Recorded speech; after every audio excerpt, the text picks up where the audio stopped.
líder de la televisión en Honduras. Frente a Frente con Renato Álvarez. Frente a Frente presenta el tema del día.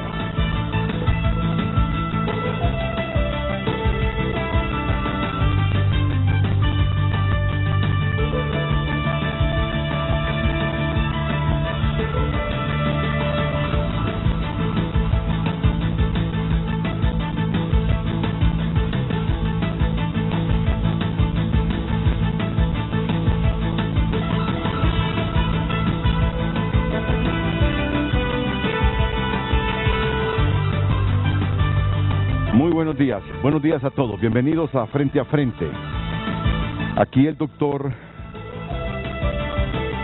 Manuel Sierra me está señalando justo cuando estaba comenzando el programa una noticia en la tribuna: médico hondureño nombrado jefe de residentes en Universidad de Miami, nuestro orgullo.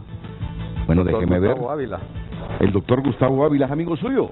El papá se llama Gustavo Ávila, es un buen amigo, familia cristiana, luchadores, y hoy en la mañana que miré eso le mandé un chat a él y al papá, y le dije, uno se enorgullece en los triunfos de los hijos, y él me dice, uno es como una aljaba que lanza las flechas y ellos escogen su destino. Así que mis felicitaciones para los padres y mis felicitaciones para este colega joven que siempre se caracterizó por ser un brillante alumno. ¿Fue maestro? No, él estudió en la Católica, pero como muy amigo de los papás, él siempre era excelencia académica. Él sacó medicina en la Católica. Así es. ¿Es muy buena facultad la de medicina de la Universidad Católica, doctor? Yo diría que en general las tres universidades, o sea, muy buenas las tres, UNITEC, la autónoma y la Católica. Las tres universidades hacen muy buenas. Tal vez la desventaja en la universidad es los números de estudiantes, porque yo trabajo también en la universidad por las tardes, y en la Católica los grupos son más pequeños. En UNITEC también yo he dado clases, digamos, a un grupo de 6, 7 alumnos, o sea, solo conmigo. Sí. O sea, en cambio en la universidad lo mínimo que he tenido 30, 35, o sea, uno se alegra cuando lo mira así tan pequeño, ¿eh? Pero esa es una de las grandes desventajas. Pero yo diría que las tres universidades muy buenas, o sea, muy buenas, y lo que hace la diferencia son los muchachos, o sea, el esfuerzo de ellos, brillan, ¿verdad? Así es, el esfuerzo brillan, adicional de ellos. Y cuando salen, yo le podría mencionar fácilmente por lo menos una docena de médicos hondureños que están en buenos puestos en Estados Unidos, ¿verdad? O sea, que es altamente competitivo. Pues el doctor se está refiriendo, y voy a mostrar aquí la página de la tribuna: médico hondureño nombrado jefe de residentes en Universidad de Miami. Estudiar una especialización de medicina en los Estados Unidos es un sueño al cual aspiran muchos médicos hondureños. Sin embargo, muy pocos lo logran, ya que el proceso implica acreditar 3 exámenes llamados STEPS.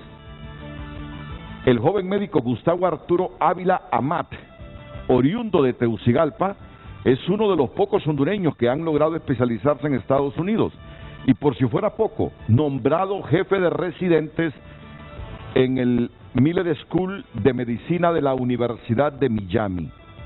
Egresado del bachillerato de la Escuela Aldebarán, que me alegro, mire, siempre que yo menciono Aldebarán es que ahí estudiaron mis hijos varones y mi niña en Antares, y siempre me alegro cuando veo éxitos de los cipotes que yo conocí, claro, desde el prekinder.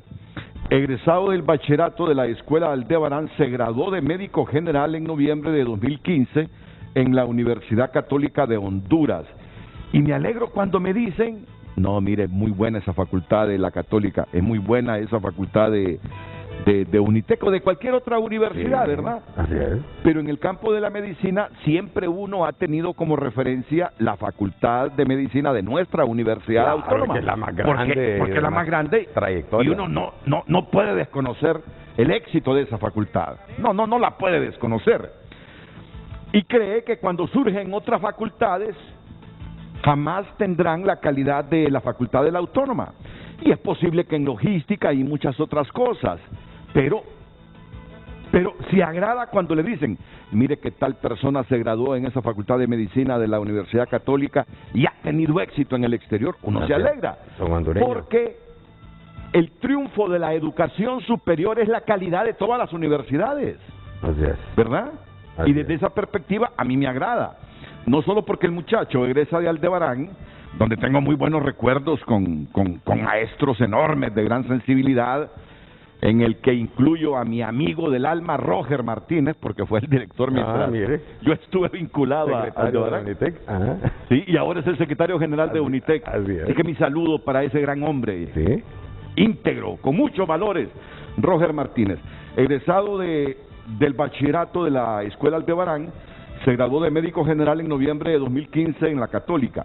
En el periodo del 2016 al 2017 se dedicó a prepararse para los STEPS, lo que implicó constantes viajes a Estados Unidos con estadías prolongadas en diferentes ciudades para tomar cursos que lo capacitaron para obtener puntajes superiores al promedio en estos exámenes.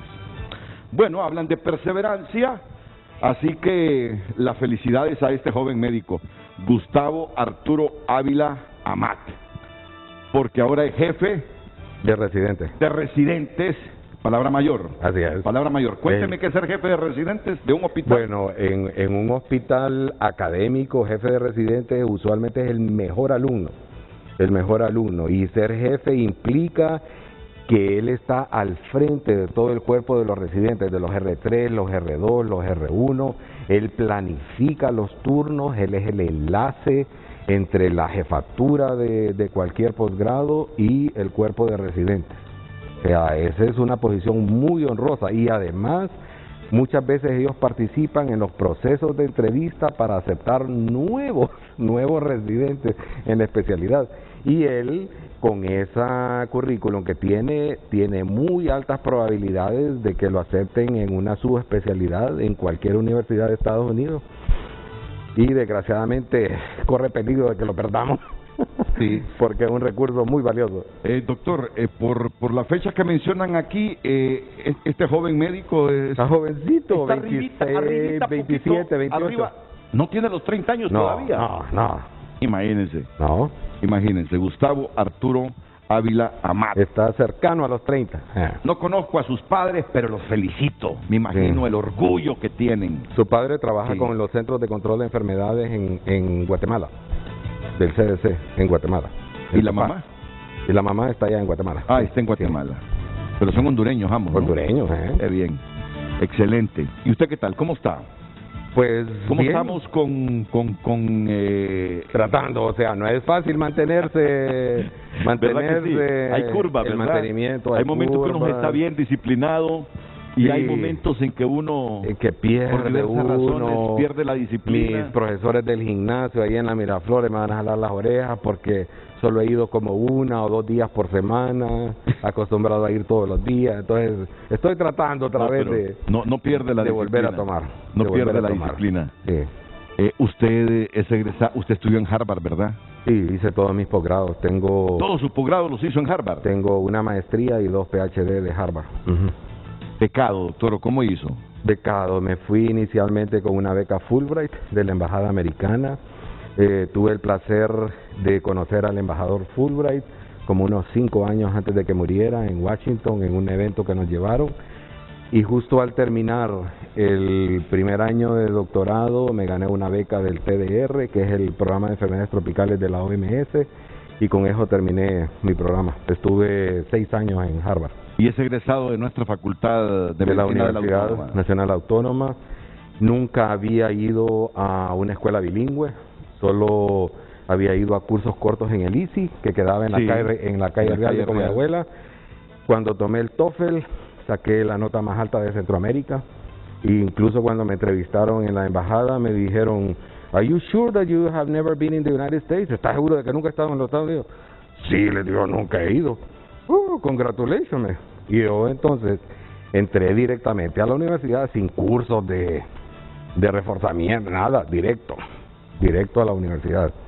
Uno se siente a veces acomplejado, o sea, cuando nos presentamos los alumnos, por primera vez y empiezan, bueno, tuve una serie de altos oficiales del Ejército de Estados Unidos, médicos del Ejército de Israel, y empiezan, yo soy MD, especialista en esto, subespecialidad en esto, y yo, bueno, yo soy médico hondureño, graduado de la universidad, precisamente al solo casarme, sentimos con mi esposa el deseo de ir a trabajar como misioneros a la Mosquitia.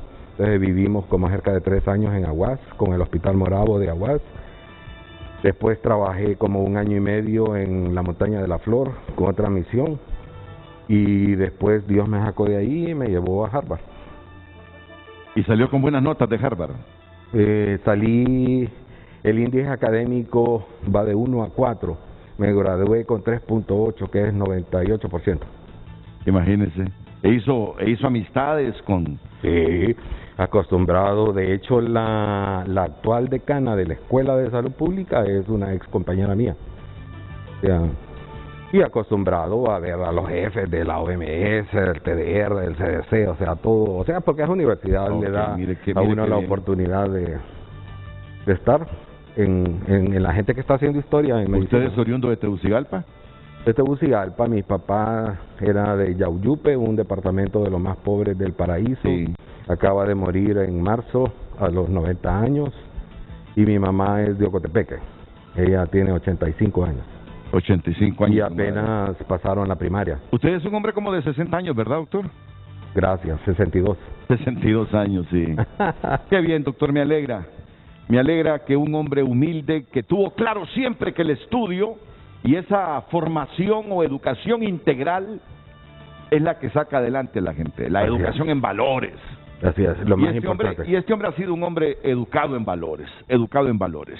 Y uno se lo transmite a los hijos, Renato, porque de hecho, si usted me pregunta, la principal inversión en mi mía no ha sido, o sea, yo no tengo casas así, o sea, tengo una pequeña casa en una zona bien modesta de Tegucigalpa, vivo en las colinas, pero mis 2 hijos, o sea, mi hija es graduada de Yale University con sus posgrados, mi hijo es graduado de la Universidad de Chicago también, y la principal inversión está en ellos 2, o sea, porque yo aprendí a valorar la educación, que es algo muy importante, más que casas y carros y todas cosas. De hecho, ahorita me vine en taxi porque mi carro está en el taller, ¿verdad? Pero soy feliz, ¿verdad? Porque las cosas más importantes Dios me las ha dado. Ok. ¿Le va bien en ese taller? ¿Se siente satisfecho con ese taller? Sí, porque es un problema eléctrico y sí encontré un buen taller que son especialistas en electricidad y están desmontando todo el panel. Porque si no le iba a recomendar al taller de Iván, mi amigo, y toda su gente ahí, que son gente honesta. Miren, no hay cosa más linda que uno llevar su cacharrito a un taller mecánico donde uno sabe que no le van a robar las piezas. Así es. Que le dicen, don Renato, mire, vamos a necesitar 6,000 empiras. Yo me encargo de comprarle las piezas, que cuando uno va le dan las piezas viejas y el carro le funciona perfectamente. No hay cosa más bella que confiar en la gente y saber que hay gente honrada. Así es. Y mi amigo Iván es un hombre honrado. Y lo digo, oye, esta no es promoción para el taller de Iván. Y es que es bueno enaltecer y darle el mérito a la gente. Así es. Que realmente obra con buenos sentimientos. Así es, completamente de acuerdo. Bueno, no nos salgamos ya del tema más, porque avanzan 15 minutos. Hoy la periodista Gabriela Andino nos resume el título del programa. Y estoy con 3 profesionales que tienen integridad y que tienen formación y que me van a decir las cosas como son. Y mejor dejo a Gabriela que ella plantee el título y después yo presento a mis invitados para iniciar el debate de esta mañana aquí en Frente a Frente. Gabriela, buenos días. Muy buenos días, licenciado. Feliz jueves. Muy buenos días para nuestros televidentes. De inmediato le damos a conocer la temática de este día para que participe con nosotros a través de nuestras redes sociales en Facebook y Twitter. Pandemia y vacunas, ¿hacia dónde vamos? Esta es la consulta que ya está planteada para que pueda participar con nosotros con sus opiniones y también con sus consultas a nuestros panelistas este día. Pandemia y vacunas, ¿hacia dónde vamos? @Frente a Frente HN, nuestras redes sociales. porque el momento en que estamos es un momento crítico. La verdad que este momento es súper crítico. Me agrada, es un honor para mí que nos haya aceptado la invitación el doctor Tito Alvarado. Está en su casa. Ahí le hemos instalado un equipo, ya lo vemos en pantalla, con esas maceteras y esas plantas de sombra verdes, que me encantan a mí tenerlas en la casa, esas plantas de sombra. Mis dos me colegas, encanta tenerlas. Queridos profesores. Así que es un placer, doctor Tito Alvarado, que esta mañana haya aceptado la invitación de Frente a Frente. Es un gusto. Nos sentimos privilegiados de tenerlo aquí en el espacio. Muchísimas gracias, Renato, por esa invitación a discutir este tan importante tema como es la pandemia en relación a las vacunas. Así que muchas gracias a los colegas también, y vamos a tratar de externar todo lo que pensamos de una forma sincera, una forma responsable, para que el público se dé cuenta de nuestros problemas y de nuestros aciertos. Que muchas gracias. Correcto, esa es nuestra mística, la fortaleza y los desaciertos, y cuando uno critica, sugerir para que se rectifique, y no dejo de tener también satisfacción de que esté con nosotros esta mañana el doctor Efraín Bu, también en su vivienda. Doctor, muchas gracias por aceptar la invitación de Frente a Frente. ¿Tenemos problemitas con el audio, doctor? Si pinchamos ahí la computadora. Buenos días, licenciado Álvarez. Muy bien. Buenos días, mis colegas. Muchas gracias por la invitación, ¿verdad? Estamos pues listos para platicar sobre los temas que usted ya planteó para esta mañana. Muchas gracias, doctor, también. Muy bien, son las 7:23. ¿Qué les parece si usted me hace una radiografía de cómo estamos en este momento con la pandemia? Gracias, muchas gracias. De hecho, traje una presentación en PowerPoint, si me hacen el favor de colocarla. Un saludo al doctor Tito, al doctor Efraín, colegas de la Sociedad de Enfermedades Infecciosas, de la cual formo parte. Una sociedad que se caracteriza por los altos niveles profesionales, altos niveles académicos, y usualmente cuando participo como conferencista en algún evento de la Sociedad de Infectología, siempre le digo a mi esposa que me da mucha ansiedad y mucho temor, no por la audiencia, por los colegas de la Sociedad de Infectología, que todos pasan al día, todos actualizados, o sea, leen las últimas publicaciones. Entonces es un honor participar con los dos. Entonces, ¿cómo está el mundo? O sea, mientras ponen la presentación, estoy de acuerdo con lo que dijo Renato, es un momento muy peligroso y muy inestable para la humanidad.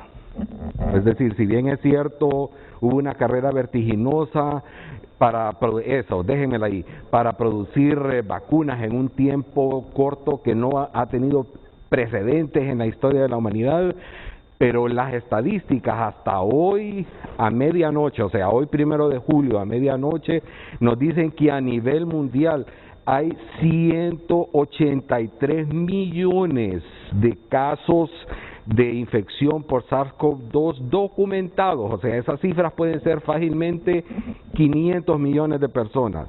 Muertes documentadas, cerca de los 4 millones de muertes, y yo estoy casi seguro mínimo también por 5, 20 millones de muertes. Y abajo les puse las estadísticas que son el número de infecciones, o sea, hoy por hoy, hasta el 30 de junio, a nivel mundial se están produciendo casi 400,000 nuevas infecciones por día, ¿eh? Y de muertes se están registrando 8.500 muertes diarias, o sea, eso es las estadísticas mundiales. Podemos bajar la siguiente. Según las cifras del Worldometer, que es uno de los sitios que monitorea la pandemia, de los primeros 10 países que más reportan casos y muertes en el mundo, lo tengo señalado con estrellitas. 4 son del continente americano, que son Estados Unidos, Brasil, Argentina y Colombia. Estos 4 países del continente americano reportan el 34% de todos los casos y muertes a nivel mundial. para que tengan una idea del peso del continente americano. Por eso dicen que el centro de la pandemia está ahora aquí en América. En América. Sí. El 29% de todas las nuevas muertes están en América. El 57% de los casos activos están en América. Y el 34% de personas con COVID en estado crítico. O sea, ese es el continente americano.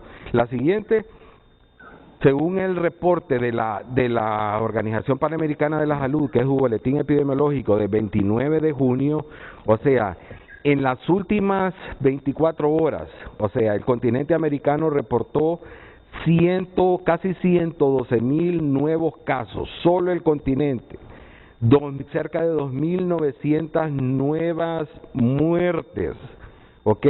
En 24 horas. En 24 horas, y tanto en casos como en muertes hay un incremento positivo. Siguiente gráfica. Y entonces, entre más morado es el país, o sea, la tasa de incidencia acumulada es mayor, entonces ustedes pueden ver que el único que no se viste de morado es Groenlandia, o sea, porque gracias a Dios las comunidades esquimales son más aisladas y no les da SARS a los osos polares ni a los pingüinos. Y Nicaragua, que es una caja de Pandora, no es que no haya nada ahí, sino que las estadísticas están tan manipuladas que mejor ni se publican. Siguiente. Y luego, miren lo que la OPS dice en su boletín, los países con el más alto número de casos y de muertes. O sea, Colombia, Brasil, Estados Unidos, Argentina, etcétera, en el caso de personas infectadas. Y en el caso de muerte diarias, Colombia, Brasil, Argentina, Perú, Paraguay. O sea, Honduras está peleando, o sea, por el 11º, 12º lugar, y Honduras está reportando alrededor de 25 o 30 muertes diarias. 30 muertes diarias. Esos son los que están muriendo en este momento. Así aproximadamente. es. Así es. 25, 30 muertes diarias. 30 muertes diarias, así es. Eso Más, más que el año anterior. Eso es lo que estamos registrando. O sea, Honduras está en una de las posiciones de transmisión más intensa que hemos visto, con una transmisión comunitaria abierta, sin medidas de restricción en la mayor parte del territorio nacional, con una población de bajos ingresos económicos, una economía informal que necesita del trabajo diario. La gente está ahí respetando las medidas de bioseguridad, sobre todo el distanciamiento y la mascarilla son las cosas más esenciales, y no se lava las manos y todo, no me importa, pero respete la aglomeración, respete el distanciamiento y use mascarilla de forma obligatoria y no se desespere. O sea, la vacuna, si bien es cierto, el gobierno falló por tener un acceso tardío a esos programas, pero ya se están haciendo las gestiones pertinentes. O sea, yo estoy al tanto de lo que está sucediendo y eventualmente el país va a alcanzar una cobertura adecuada. Y solo para que ustedes valoren el efecto de la vacuna, en estos momentos la cobertura con 2 dosis en personal de salud anda arriba del 90%. Desde hace más de un mes no hay ingresos ni muertes en personal de salud por COVID-19. Me alegro. Están blindados, el personal sanitario se ha blindado con la vacuna. Ese es el panorama más o menos que yo voy a introducir para que mis colegas complementen. Bueno, doctor Tito Alvarado, ¿hacia dónde vamos? Después de estas estadísticas, ¿hacia dónde vamos, cree usted, con este asunto de la pandemia en Honduras? Bueno, muchas gracias. Indudablemente que el panorama, tal como lo describió mi colega Sierra, es bastante sombrío, en el sentido que estamos en la cúspide, yo diría, de esta pandemia, a juzgar por los casos que están ocurriendo diariamente, a juzgar por las muertes que están ocurriendo diariamente y a juzgar también por la aglomeración y el lleno de los hospitales y los triajes. En este momento es una tragedia tener esta enfermedad y no tener cupo en un hospital. Estamos hablando de hospitales públicos y mucho menos triajes. Eso lo claman sobre todo en el centro del país, en nuestro Distrito Central, en donde existen muchos pacientes en los triajes que desesperadamente necesitan alto flujo, o sea, ya una etapa cerca de ser intubado, y no pueden obtenerlo porque sencillamente no hay cupo en los hospitales. ¿Qué nos dice eso? Que el panorama es tétrico. Por lo tanto, ya me gustó mucho el planteamiento de SINAJER recientemente expresado por esta comisión especial de riesgo, en donde realmente incita a los tomadores de decisiones, me refiero a la CESAL, de que es necesario replantearnos un nuevo panorama, una nueva estrategia para abordar esto, porque de lo contrario se nos va a ir de la mano y vamos a experimentar la tragedia que ocurría allá en Ecuador, en Guayaquil especialmente, en donde las familias no tenían ni siquiera dónde llevar a los muertos y los tiraba en las calles. Eso hay que tener presente de esas tragedias y hay que aprender de ellas. Por lo tanto, yo creo que en este momento, por lo menos en el Distrito Central, que es donde está el serio problema en relación a esta enfermedad en nuestro país, necesitamos replantearnos de tal manera que conjuntar todas las decisiones, ayudándonos todos los gremios, tanto académicos, sociales, de todo tipo religiosos y pensantes de este país, en donde nos unamos en un solo haz para ayudarle a CESAL, a SINAJER, obviamente, para tratar, pero que ellos tomen la decisión. En otras palabras, si estamos hablando de vacunas en este momento y la tragedia que existe y el entendimiento de la aplicación de estos biológicos, necesitamos nosotros de que haya decisiones acertadas. Por ejemplo, voy a poner un ejemplo, la potencialidad de que venga Delta, si es que no la tenemos. Entonces, ¿qué vamos a hacer? Necesitamos que los asesores del PAI, del Programa Ampliado de Inmunizaciones, acepten sugerencias de organizaciones que ayudan a esta pandemia. Llamo a la atención de la universidad, del grupo La Plataforma y otros grupos ad hoc que se han autonombrado para poder contribuir con esto. Entonces, que se haya una reunión lo más pronto posible para pensar en conjunto y tratar de ayudarles, pero que estas decisiones sean tomadas en cuenta y obviamente sean aceptadas por la gente que está dirigiendo esta pandemia.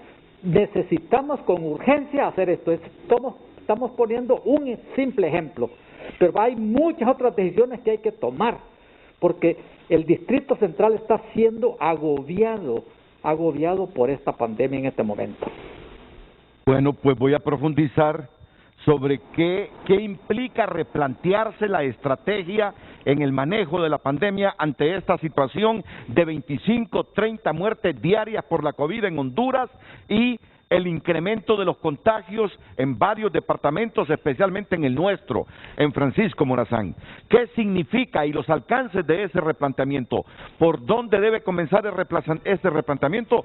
Más allá de que nos unamos todos, y sobre todo las organizaciones, los expertos, los cientistas en salubridad y en otras áreas de la ciencia, en el buen manejo de esta pandemia, porque ya nos advierte el doctor Tito Alvarado, si no vamos a tener imágenes como las que vimos en Ecuador el año pasado, donde los muertos estaban en las calles, en los corredores de los hospitales, donde la muerte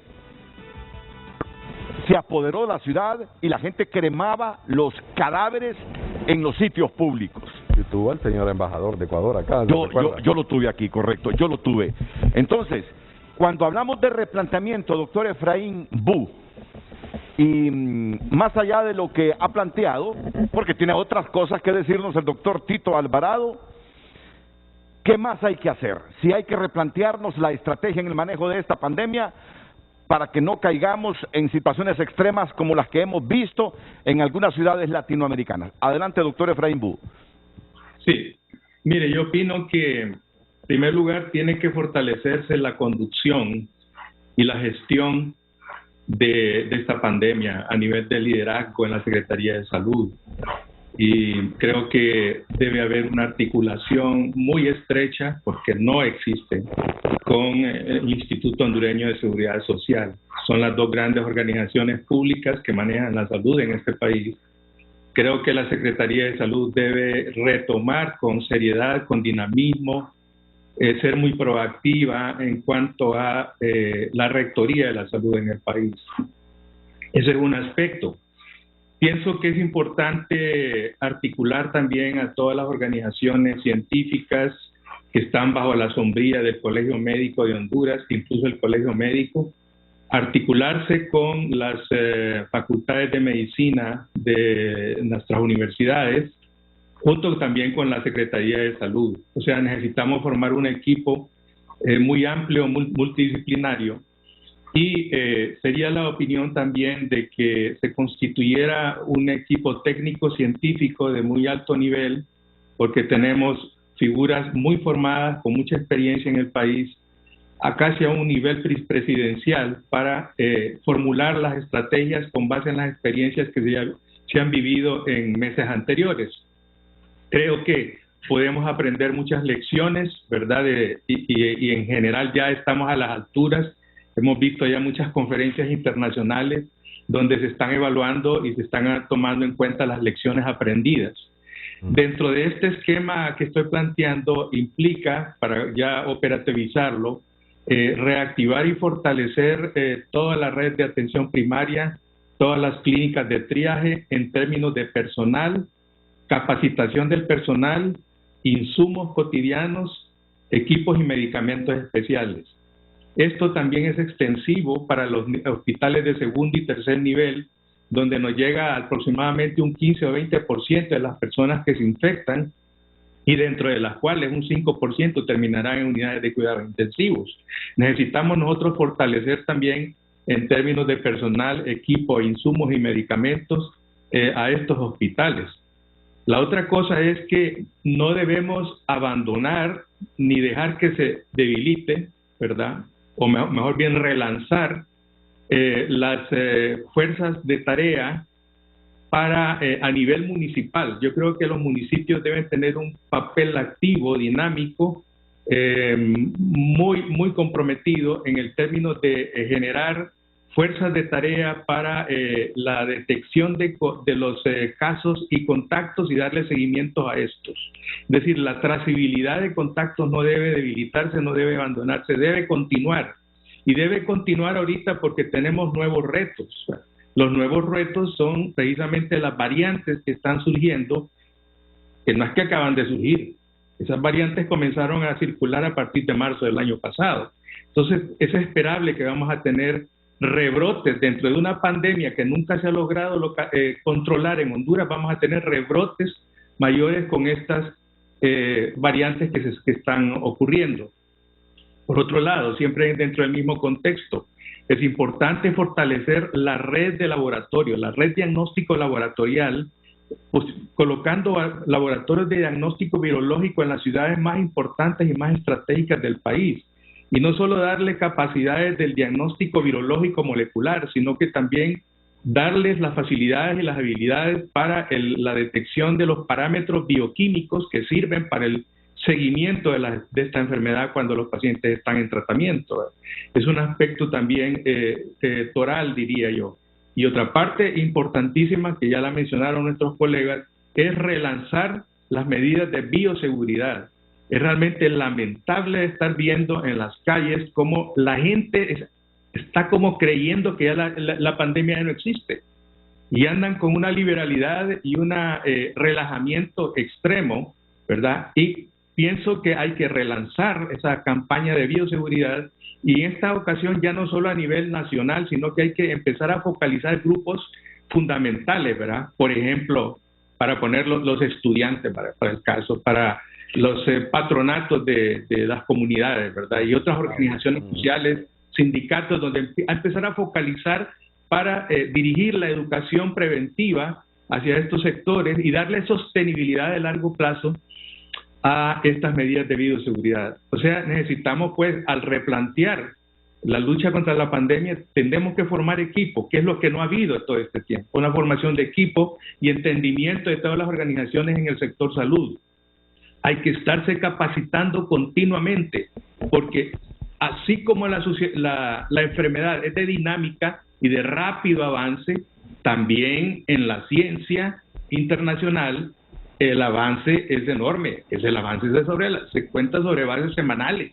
Están surgiendo nuevas opciones y no estamos siendo incorporados en términos terapéuticos a esas nuevas opciones terapéuticas que han surgido para combatir el virus en las etapas más tempranas de la infección. Entonces, son todas estas temáticas que hay que introducirlas en las estrategias para relanzar la lucha contra la pandemia. Incluyó aquí la vacuna, que es el arma más fuerte que tenemos en este momento, la más sólida para doblegar esta epidemia. De hecho, ya hay países en donde están viéndose los resultados de una vacunación eficiente y rápida y están están tirando para abajo los casos, ¿verdad? Y entonces creo que tenemos que aprender y analizar mucho esos aspectos.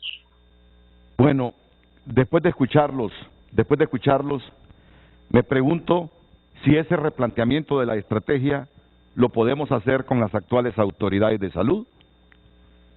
Después de escucharlos, Tito Alvarado, Efraín Bú, Manuel Sierra, me pregunto si no llegó el momento de hacer un cambio de liderazgo en la Secretaría de Salud. Después de escucharlos, reflexiono si ya llegó el tiempo el que el presidente Hernández asuma una actitud más responsable en el manejo de la pandemia y en este replanteamiento que están pidiendo varios sectores, sustituyendo a las actuales autoridades para poder ejecutar ese replanteamiento, o ese replanteamiento de la estrategia no requiere de cambio de liderazgos en la Secretaría de Salud. Ante la situación de emergencia, ante el drama que ustedes plantean, del número de contagios y de las muertes diarias por la COVID, y aunque nos han venido vacunas en las últimas semanas, sabemos que no tenemos, y a pesar de la experiencia, una gran infraestructura como para vacunar rápidamente a los hondureños que tengamos que vacunarnos para ir apaciguando la pandemia.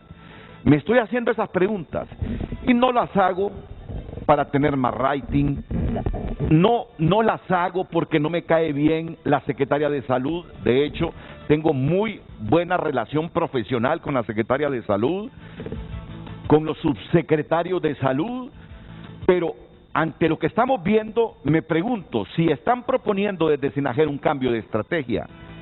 Esa estrategia y esos cambios se pueden hacer con las autoridades que desde marzo han manejado la pandemia, o definitivamente la estrategia pasa por cambiar las autoridades de salud.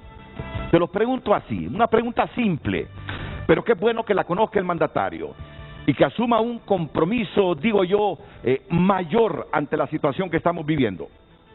Me dice la producción que está Sir Salvador Moncada también en Londres en este momento. Excelente. Así que Sir Salvador Moncada sé que se mantiene pendiente de todo lo que ocurre en Honduras, en especial en materia de sanitaria con esta pandemia. Después de escuchar usted a sus colegas Tito Alvarado, Manuel Sierra y Efraín Bú, ¿tiene alguna valoración distante geográficamente, pero sé que muy cerca de los 9 millones de hondureños, doctor Sir Salvador Moncada? Bueno, en primer lugar, muchas gracias, Renato, por invitarme a participar.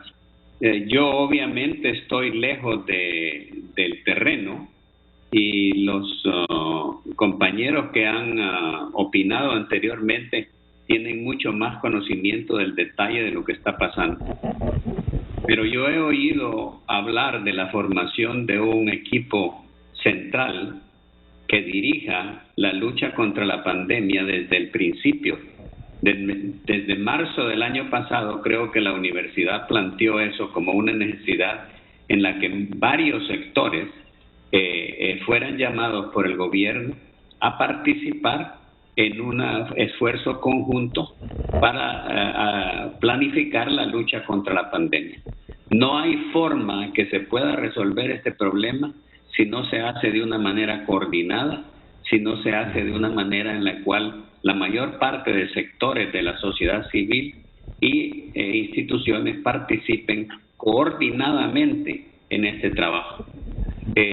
Se han expresado opiniones muy valiosas, no solo de Tito Alvarado y del doctor Bu, y además del doctor Sierra, que demuestra que ellos son gente de muchísima experiencia. Y me imagino que en este momento son parte de las comisiones que ha formado el gobierno para llevar a cabo la lucha contra la pandemia. Si no son parte de eso, no entiendo entonces qué es lo que estamos haciendo. Porque si están fuera y están gritando desde afuera lo que se debe de hacer correctamente y no se hace, entonces no hay coordinación, no hay trabajo en conjunto, no hay trabajo estratégico que es el necesario para luchar contra la pandemia. Recuérdense ustedes que estamos en este momento en una situación crucial, no solo por la presencia del virus como lo hemos conocido, sino por las variantes, especialmente la variante Delta. Y Honduras no tiene ni siquiera la capacidad de hacer los estudios genómicos para saber si efectivamente esa variante ha llegado a Honduras. Si esa variante ha llegado a Honduras, estamos en problemas muy serios. Esa variante es 50% más infecciosa que la variante alfa, que era ya 50% más infecciosa que la variante original. Y se disemina de una manera rápida, lo que urgiría que esta estrategia exista lo más rápidamente posible. Necesitamos un diagnóstico genómico lo más rápido posible de los casos que se están sucediendo. Yo me asombraría si no está en Honduras ya la variante Delta del virus, que se está regando por el mundo de una manera impresionante. Pienso igual. Ahora, con respecto a los datos de incidencia de muertos y lo demás, solo para darles un dato, cuando se planteaba que habían muerto 3.5 millones de personas, la unidad de la revista Economist, que es muy seria de estadística, calculó que había una gran cantidad de bajo estimación de casos y que los muertos en ese momento posiblemente eran entre 7 y 10 millones de personas. Eso hace varias semanas. De tal manera que la cuestión es seria y la variante Delta es seria y el gobierno debería en este momento estar tomando en cuenta todo lo que se está diciendo afuera por gente que conoce la situación e incorporando a esta gente a un esfuerzo conjunto nacional para lograr efectivamente controlar la situación.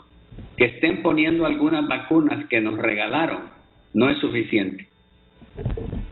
Casi prácticamente todas las vacunas que se están poniendo en Honduras son regaladas. No ha habido una estrategia de comprar vacunas, no ha habido una estrategia de vacunar a la gente.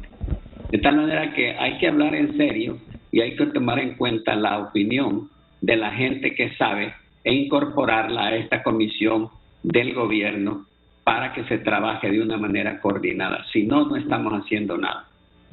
Miren que todos los profesionales de las ciencias médicas han mencionado una palabra. El denominador común de su exposición es articulación. Articulación. Si en más de un año no la hemos logrado,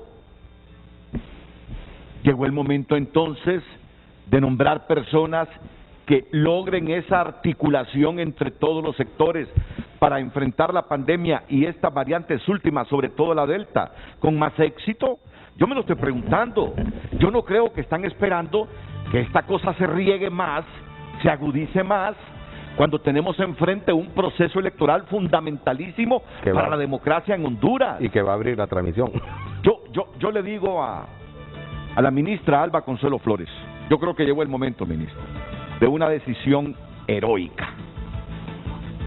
Si siente que se ha desgastado, que ya no puede más articular lo que le están pidiendo reconocidos médicos, yo creo que llegó el momento de hacerse a un lado y de ser franca por el bien de Honduras y de decir, no, esta pandemia nos ha desgastado a muchos funcionarios, ha desgastado al gobierno.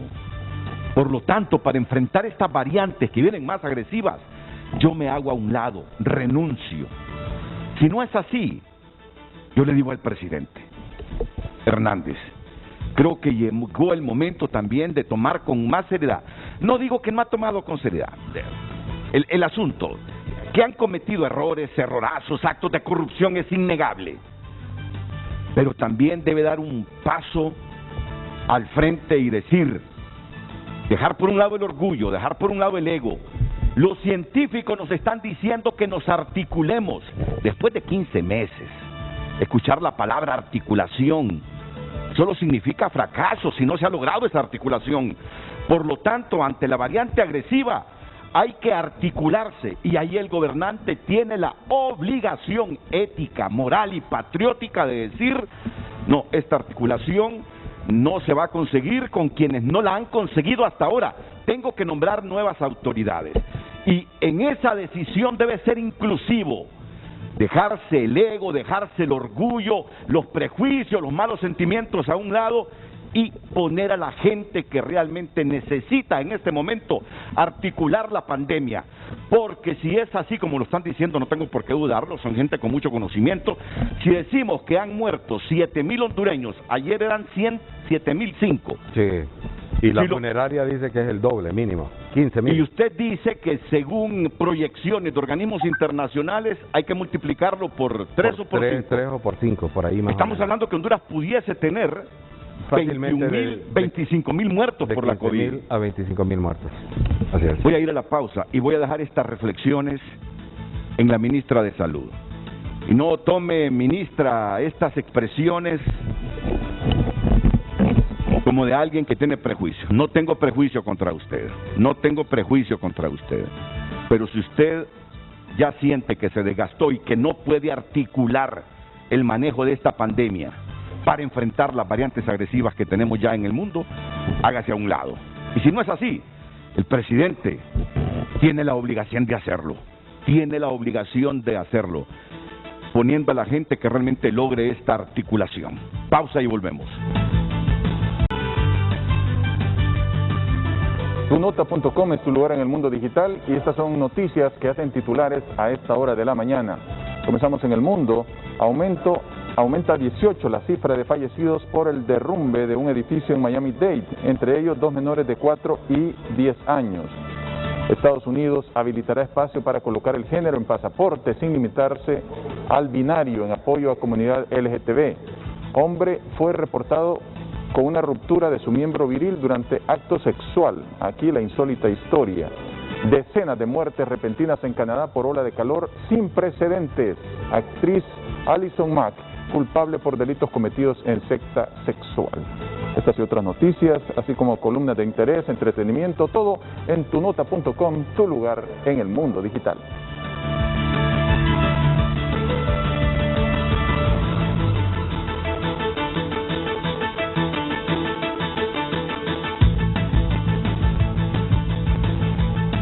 Pandemia y vacunas, ¿hacia dónde vamos? Es la consulta que está planteada en nuestras redes sociales y ya tenemos mensajes en Facebook. Buen día, Renato, ¿qué se va a hacer con la gente hipertensa y diabética que se quedó sin vacuna?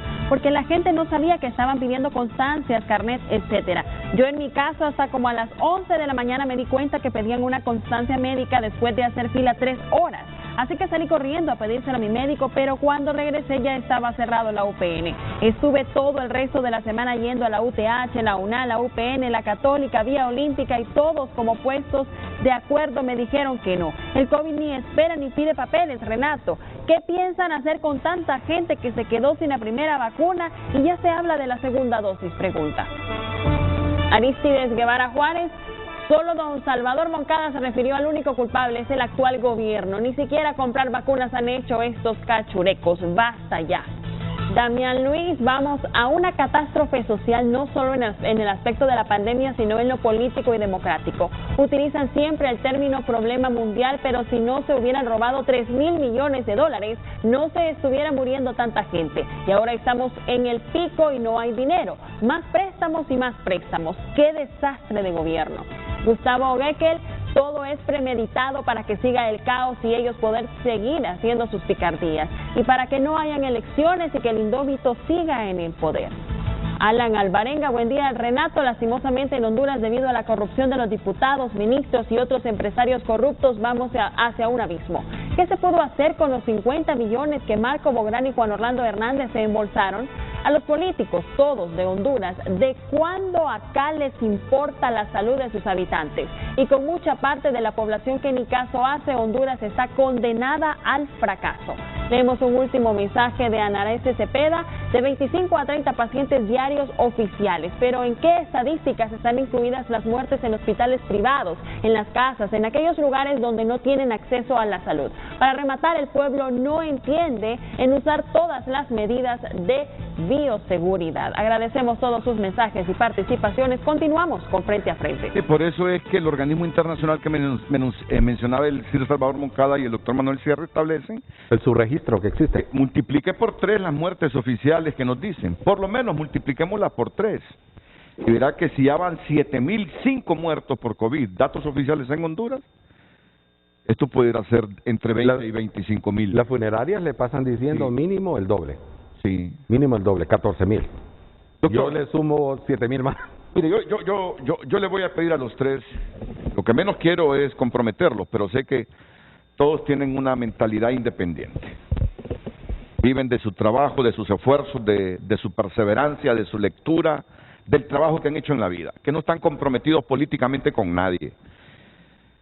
Esto no se trata de una campaña política contra nadie, sino decir las cosas realmente como son.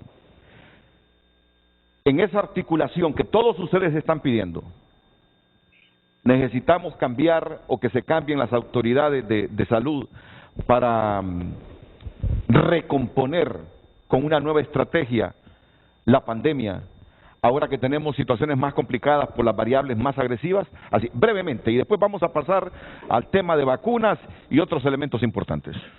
O quizás un cambio de paradigma y de forma de trabajo. Es decir, en estos momentos completamente de acuerdo con lo que mencionan mis 3 colegas, o sea, hay una respuesta fragmentada, desarticulada.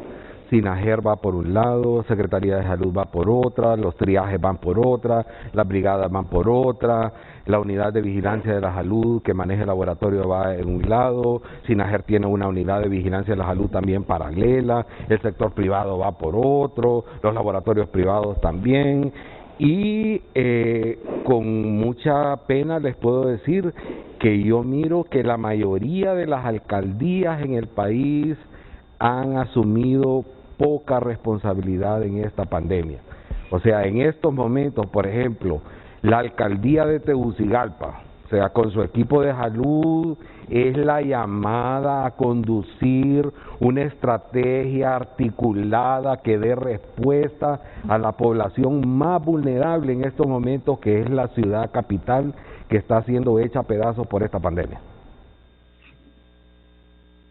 Me lo ha resumido. Todo esto está fragmentado. Todo esto está fragmentado. Y no hay un liderazgo o liderazgos que traten de articular todas estas fragmentaciones que tenemos en el manejo de la pandemia. Manuel Sierra, egresado de nuestra Facultad de Medicina de la Universidad Autónoma, con maestría de Harvard. Así de simple. Doctor Tito Alvarado, ¿y usted qué piensa? ¿El replanteamiento de la estrategia implica también hacer cambios en la Secretaría de Salud? Bueno, indudablemente desde el año pasado que hemos estado externando opiniones sobre esta pandemia en nuestro país, dije que cuando estamos ante una pandemia de tal magnitud, consideremos esto como una guerra contra el país, y que esta guerra como el país necesita una conducción con opiniones integradas. Eso lo he estado diciendo hace mucho tiempo. ¿Qué quiero decir con esto? Que toda decisión sea consultada y consensuada por el grupo ad hoc, o como se le pueda llamar, para que le ayuden a los entes que dirigen la pandemia, estatales y no estatales, para que haya un solo haz de decisiones. Así como hicimos, recordemos el conflicto con El Salvador, que estuvimos unidos y estuvimos unidos ante un grupo de personas que dirigían, y eso fue muy, muy satisfactorio.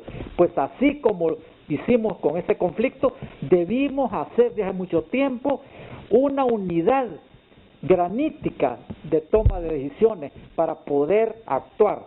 Obviamente a esta altura, donde ya tenemos el pico, diría yo, la crisis muy, muy extensa, nunca es tarde, obviamente, pero yo no sé hasta qué punto podríamos nosotros quitar todo ese personal de salud, de los que toman las decisiones, y poner otro que venga a esta altura con algunos problemas de conocimiento del engranaje propio de la institución. Así que yo diría mejor tratar de consensuar con este grupo, pero que tenga poderes y que tenga toda la anuencia y sostenibilidad de parte del gobierno, porque no creo yo que quitar a una gente y que venga una nueva gente con todos los aciertos que han habido en el gobierno, obviamente muchos desaciertos. Yo creo que sería lo más conveniente es tratar de entrar como cuando alguien, una institución de esas que intervienen con frecuencia en nuestro país, que llega a una comisión interventora y empieza a hacer los cambios. De ese tipo de situaciones sería conveniente, pero no sustituirla del todo, sino que tratar de que tenga posicionamiento y que tenga poderes para poder ayudarle, porque a esta altura no podemos tratar de borrón y cuenta nueva. A esta altura necesitamos que todos nos conjuntemos y que todo lo malo que se haya hecho o que esté inadecuadamente realizado, tratar de enderezarlo, pero con esta ayuda de todos los entes de nuestro país. Bueno, pero así visualizo a esta altura. Renato. Sí, doctor, adelante. Yo creo que lo que ha dicho Tito Alvarado es importantísimo. Yo no sé si hay que cambiar las autoridades de salud o no, pero obviamente ha habido incompetencia en el trabajo. Pero lo que se debería de nombrar inmediatamente es una comisión con poderes para que planifique efectivamente lo que se viene de la lucha. Hay una serie de problemas importantísimos que hay que resolver. Por ejemplo, ¿cómo vamos a diagnosticar si está la variante en Honduras? ¿Cómo vamos a retomar la educación del pueblo en las medidas de bioseguridad? ¿Cómo vamos a tratar las variantes nuevas si efectivamente aparecen y empiezan a llenar los hospitales? ¿Cómo vamos a comportarnos en esa situación? Y una cuarta es, ¿qué vamos a hacer con respecto a vacunas? No tenemos suficientes con las que nos han regalado. Habría que tener ya una estrategia para las vacunas y las nuevas, porque no podemos seguir pensando que Pfizer o Moderna nos van a dar las vacunas. Hay unas vacunas de segunda generación que están apareciendo, que pueden ser muy buenas y que podrían plantearse dentro de una estrategia. Esos son 4 puntos importantes que tendrían que decidirse a nivel nacional por una comisión coordinada como se ha planteado. Yo creo que si no se hace eso, va a seguir la cosa caminando cada uno por su lado y el problema se va a convertir en un problema mucho más grande de lo que tenemos en este momento. La educación del pueblo, la decisión sobre las vacunas, el riesgo de las nuevas variantes agresivas, la reacomodación del servicio de salud a sus distintos niveles para tratar con este problema. Eso obviamente necesitará dinero y obviamente sería bueno si devolvieran esos 3,000 millones de dólares y los pusieran en manos de una comisión honesta que va a trabajar por esa estrategia, serviría muchísimo.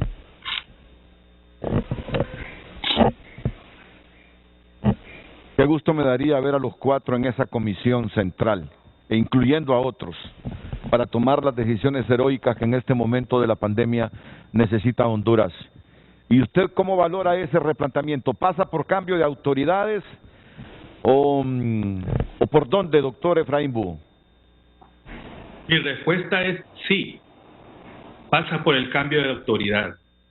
Necesitamos un líder con formación y experiencia en el área médica y de salud pública y epidemiología, pero no una persona, sino con un equipo a su alrededor, especializado en ramas específicas, sobre todo ahorita que está viniendo el reto de las vacunas y el reto de las variantes, básicamente. Tenemos una serie de las variantes en realidad comenzaron a causar preocupación, no ahorita que se ha vuelto algo mediático con esta variante en particular, sino que desde el mes de diciembre, cuando se empezó a determinar la variante B117 o alfa en Inglaterra, que rápidamente tomó todo el país, y ahora es la que predomina en los Estados Unidos, y que es mucho más contagiosa, el 50% comparado con su predecesora. Y la actual variante Delta es 70% más contagiosa, más transmisible que la variante alfa.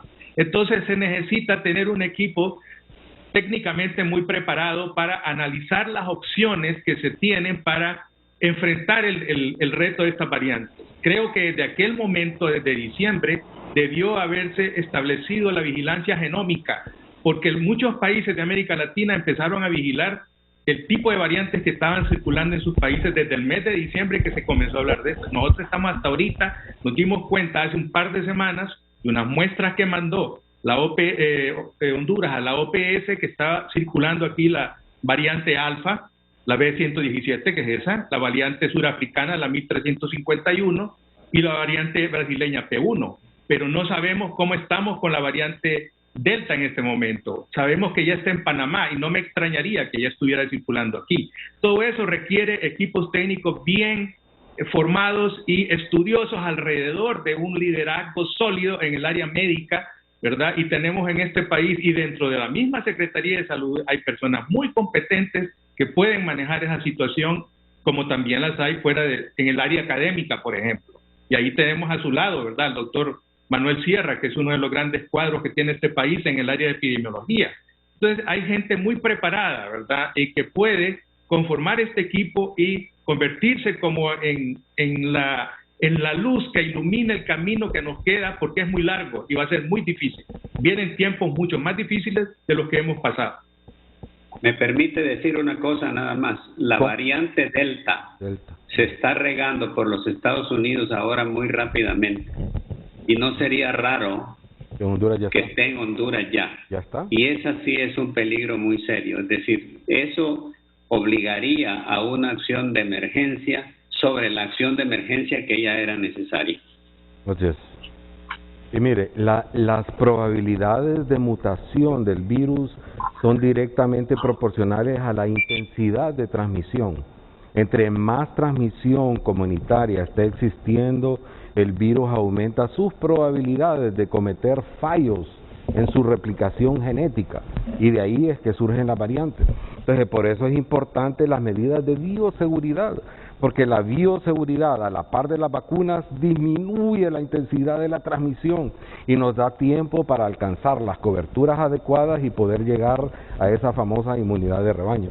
Por eso son importantes las medidas de bioseguridad a la par de las vacunas. Así está la situación en Honduras. Con mucho gusto, doctor Alvarado. Quiero hacer un pequeño comentario. Yo creo que indudablemente, esté o no esté confirmada esa variante Delta en Honduras, nosotros estamos a esta altura obligados, y reitero esta palabra, obligados a actuar como que si la tenemos ya. Así es. Porque eso es inminente. Así es que ese es un punto importante a considerarlo. De acuerdo. Yo solo puedo resumir por lo que los cientistas nos dicen en este momento, que el liderazgo de esta nación, indistintamente de la situación que atraviese, de los prejuicios que tenga la población contra él, está obligado por la emergencia de la pandemia y ante la posibilidad de que estas variantes agresivas ya estén en el país, y tomando en cuenta que ha sido un manejo de la pandemia con atribuciones de la Secretaría de Salud, pero con atribuciones en otras instancias, y eso me lo confirmaba el doctor Manuel Sierra, me lo decía el doctor Manuel Sierra, como que la Secretaría de Salud tiene paralelas en todos lados. Así es. Y al ha interior sido imposible, y al interior, dice, ha sido imposible que haya un manejo articulado de la pandemia. Entonces, por eso tenemos tres opciones. Ministra de Salud, o usted renuncia, porque definitivamente la pandemia la ha desgastado, ha tenido paralelas externas e internas, es imposible así articular una estrategia. Y nos hace un bien a todos. Yo no digo que es una mala persona, pero la emergencia del país en este momento necesita de una articulación. ¿Qué pasa de repente? Porque usted no lo ha logrado por otro liderazgo ahí, y esto lo afirma el exsecretario, el exdirector del Seguro Social, el doctor Efraín Bu, o el presidente de la República toma esta decisión. Lo que menos creo es que pretendan llevarnos a un proceso electoral con una emergencia mayor a la que tenemos y con una crisis sanitaria mayor a la que ya tenemos. Así que yo, en nombre de todos los hondureños, exijo del gobernante más seriedad en el manejo de la pandemia, porque si no hay seriedad en el manejo de la pandemia, en un replanteamiento de estrategia que lo están pidiendo hasta las mismas instituciones estatales, él va a ser responsable de más muertes en el país. Le caigamos bien o no le caigamos bien al presidente Hernández, está en la obligación de hacer un cambio de timón en el manejo de la pandemia. Es el que tiene el liderazgo en este momento, no otro. Y sobre sus espaldas va a caer que se triplique, cuadruplique o quintuplique la cantidad de hondureños muertos por el mal manejo de la pandemia. Pausa y volvemos.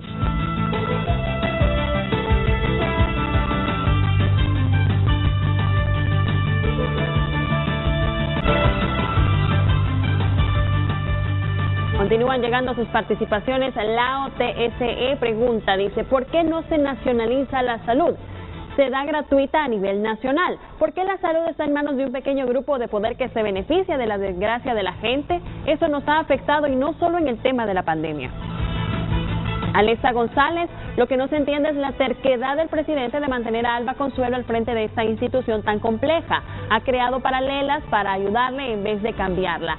¿Qué hay detrás de eso? Es evidente que ella no sabe de salud pública, y hay tantas personas que sí pueden. Miren el liderazgo de Cosenza en San Pedro Sula. Eduardo Velázquez, ayer día miércoles estaban abarrotados los bares de una manera increíble. Ni pasar se podía por una calle de la América. Después solo somos quejas y buscamos culpables. Es que no hay, no me lo mataron. Irresponsables. Anabel Brown dice, desafortunadamente no importa cuántos programas se hagan, cuántos pedidos hagamos, cuántos consejos demos. Al gobierno y toda su gente no le importa nuestro país ni su gente. Ya son 15 meses y no han tomado en cuenta nada. Que la ministra va a renunciar porque está agotada no va a suceder. Nadie va a soltar ese barco de donde sacan miles y miles en sueldos y más. Comenta también Alfredo Lizardo, ¿y para cuándo vacunan a los agricultores? Eso sí, realmente son de primera línea. Cuando todos estábamos encerrados, aterrorizados, estos aún con su miedo infundado no dejaron sus siembros para que no faltara la comida en cada mesa hondureña. Estos son algunos de sus mensajes y participaciones. Continuamos entonces dando lectura. Ana Lorena Raudales Cepeda, ha habido un pésimo manejo de la pandemia desde el principio, excluyendo el colegio médico. Si esto sigue así, vamos a un desastre mayor. Aunado a esto, el pueblo que quiere seguir trabajando, ante todo las microempresas, más que los políticos que siguen sin medidas de bioseguridad y aglutinados. Agradecemos todos sus mensajes y participaciones. Hacemos una breve pausa comercial, pero ya regresamos a Frente a Frente.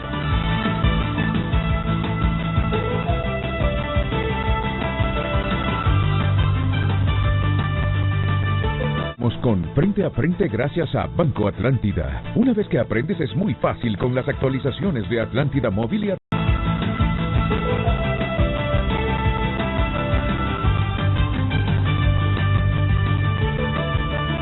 Vamos a referirnos a las vacunas en unos minutos, pero antes, un rápido repaso a la situación actual, ya con gráficas estadísticas de la pandemia. Doctor Manuel Sierra. Bien, estos son datos tomados de lo que son los reportes del Sistema Nacional de Gestión de Riesgo de SINAGER. Yo me tomo la molestia de que cada uno de los reportes, línea por línea, lo transfiero a una hoja de Excel, luego lo convierto en una base de datos. Bueno, es un trabajo que tengo que hacer a diario. Pero ahí ustedes tienen las semanas epidemiológicas hasta la 25, que terminó hace unos 3 días, y tienen en azul el número de pruebas realizadas y el número de muestras positivas en la línea naranja. Entonces, ustedes miran esos altos y bajos en las líneas azules, sigue siendo esa capacidad errática de diagnóstico que sigue teniendo el Laboratorio Central de la Secretaría de Salud, aún mezclando, digamos, las pruebas de PCR con las pruebas de antígeno que deben de ser manejadas de forma separada. Pero lo importante en esto es la línea anaranjada, que inexorablemente nos dice que cualquiera sea el número de pruebas que se hagan en el país, no bajamos de un 33-32% de positividad diaria. O sea, diaria. O sea, esa es la carga de infección que nosotros tenemos. La siguiente, por favor. La siguiente. Luego, en esto tenemos graficados también el promedio, o sea, yo hago todo un análisis estadístico de por semana epidemiológica el promedio diario de personas reportadas hospitalizadas y de personas reportadas estables. Entonces, si ustedes se fijan, o sea, cuando vemos el número de personas hospitalizadas, o sea, básicamente no bajamos de 1000, o sea, 1000 personas diarias hospitalizadas. O sea, eso es lo que tenemos a diario, o sea, a lo largo de todo este año, ¿ah? Pero lo interesante es la manera en cómo se está comportando. Si ustedes se fijan en la línea naranja, que son las personas estables, ven una tendencia al decrecimiento. Y siga ahora la otra, la siguiente, por favor. Que eso es lo preocupante. O sea, las personas estables van decreciendo y miren ustedes el número de personas graves reportadas diariamente, que es la línea en azul, en ascenso, y luego las personas ingresadas a UCI, el promedio diario, en ascenso, o sea, en ascenso. O sea, esto es lo que estamos viendo de la realidad. Y lo que nos preocupa, cuando usted mira ya las estadísticas, San Pedro Sula ya dejó de ser el epicentro. El epicentro es la zona metropolitana de Tegucigalpa. Ya tenemos más casos y más muertes que San Pedro Sula. Y vamos en aumento, vamos en creciendo. La siguiente. Entonces, usted mira, entonces en azul, la parte de personas ingresadas a UCI y todo eso, y luego mira el número de fallecidos, el incremento, que llegamos a una cúspide en la semana epidemiológica 18, 19 por ahí, y luego un descenso que para mí es un descenso ficticio. O sea, el problema es que muchas veces estas estadísticas se esconden cuando dicen, bueno, tuvimos el día de hoy 9 muertes confirmadas y tenemos 36 sospechosas. O sea, entonces las sospechosas no cuentan. Claro, y de repente las sospechosas murieron de la COVID también. Claro, entonces esa es la realidad epidemiológica del país, o sea, una transmisión comunitaria intensa. Y luego vamos a la siguiente, la última. O sea, esta es una gráfica que lo único que les puedo mencionar ahí esa es una gráfica que sacó hace poco Statista, que es una red mundial de estadísticas sobre Latinoamérica, que es el número de personas vacunadas por 100,000 habitantes. Entonces, en la cúspide ahí arriba está Chile, y de abajo para arriba, en el tercer lugar, está Honduras. O sea, de los países con menos vacunas. Con menos vacunados. De vacunación menos vacunados de América Latina. ¿Cuál es el último? O sea, el último, déjeme ver, estamos peleando con Haití y Nicaragua siempre. Déjeme ver. Sí, el último es Nicaragua. ¿El penúltimo? El último es Haití, después Nicaragua, Guatemala y luego Honduras. O sea, esa es la realidad de transmisión intensa que tenemos, de desarticulación, de falta de liderazgo y al mismo tiempo un acceso errático a la vacuna. O sea, porque lo que creo que es importante decir es que el gobierno ha hecho ya gestiones importantes con algunas compañías farmacéuticas productoras de vacunas, pero en estos momentos, por ejemplo, Sputnik. ¿Por qué no viene Sputnik? Usted mire las estadísticas mundiales.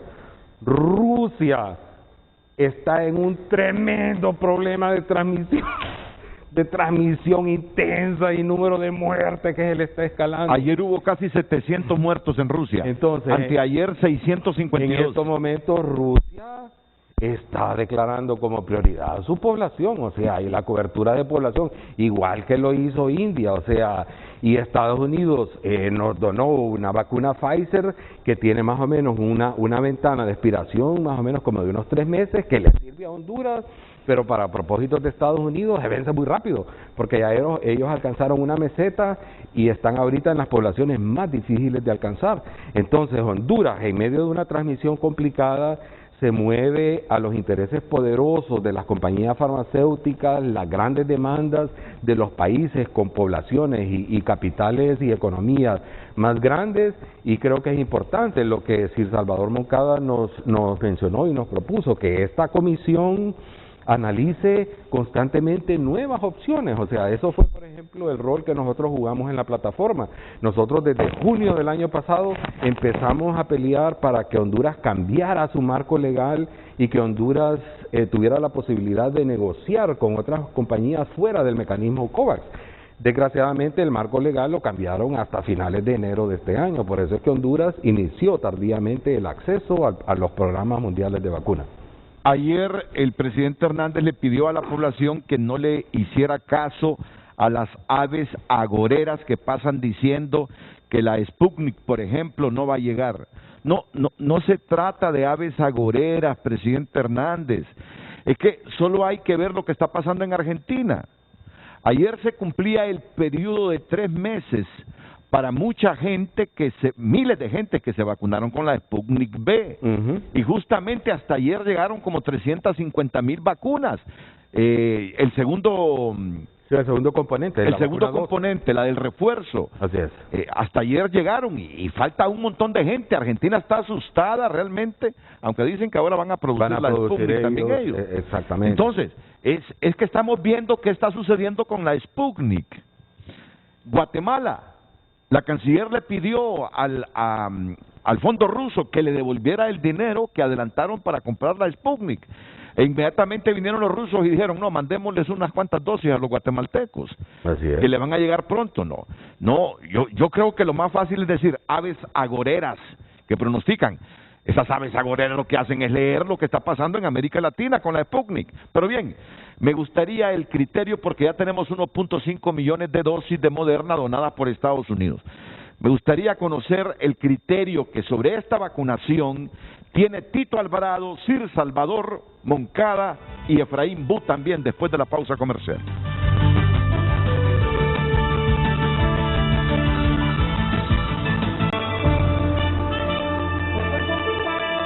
Antes de escuchar a Tito Alvarado, a Sir Salvador Moncada y al doctor Efraín Bu, por favor, ¿cuántas vacunas tenemos realmente?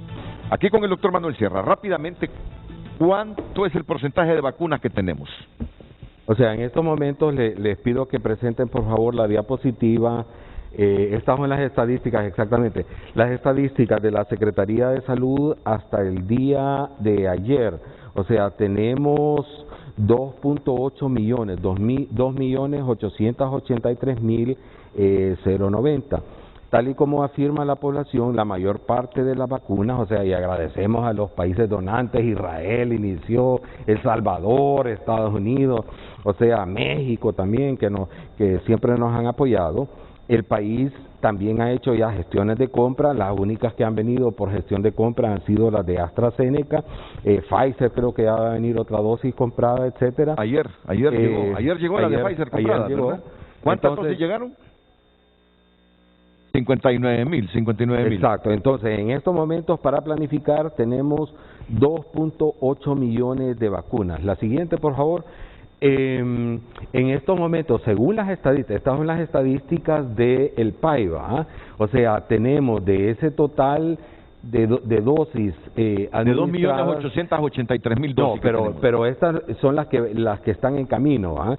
Pero de las que ya han sido aplicadas, entonces tenemos tenemos un total de 710.614 que son las dosis aplicadas, que esa es la primera columna, y de esas 652.000 que es primera dosis, y apenas 58.000 con segunda dosis. Sí. Y de estas 58.000, la mayor parte es en personal de salud. Ahora, las buenas noticias para estimular a la gente es que si ustedes miran las estadísticas nacionales, los medios de difusión, los ingresos y las muertes en personal de salud por COVID casi han desaparecido, para que ustedes miren el poder que tienen las vacunas. Entonces, es importante que acudamos al llamado, o sea, que vayamos masivamente. La siguiente, o sea, aunque esto se mira un poco, la siguiente por favor, se mira un poco discriminatorio, pero creo que el programa de vacunas está concentrando sus esfuerzos en estos momentos. Ustedes miran en Tegucigalpa y en San Pedro Sula, en los centros urbanos principales. O sea, ¿por qué razón?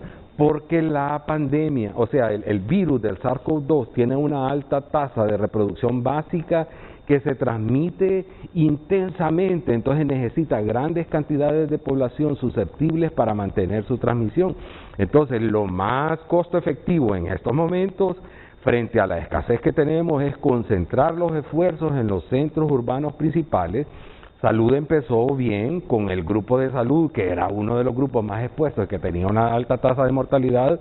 Enseguida empezó con los adultos mayores, los mayores de 70 años, o sea, son las decisiones adecuadas. O sea, el país y el Consejo Nacional de Vacunas está liderado por gente que conoce muy bien los datos y que toma decisiones correctas en función de la escasez. Solo repítame los datos. Aún con la ya aplicada, ¿cuánto es el arsenal de vacunas con que contamos? 2.8 millones, 2.8 millones para esta fase 5. ¿Hemos aplicado cuántas dosis?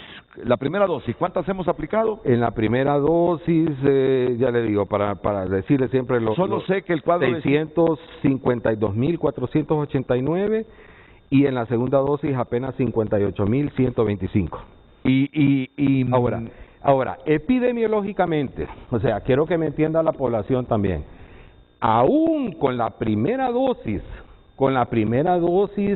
ya hay un efecto importante de protección. ¿En qué porcentaje? O sea, porque hay que diferenciar, y ahí es donde a veces las compañías farmacéuticas juegan, o sea, porque una cosa es la protección contra la infección y la otra cosa es la protección contra la forma severa y la muerte por COVID.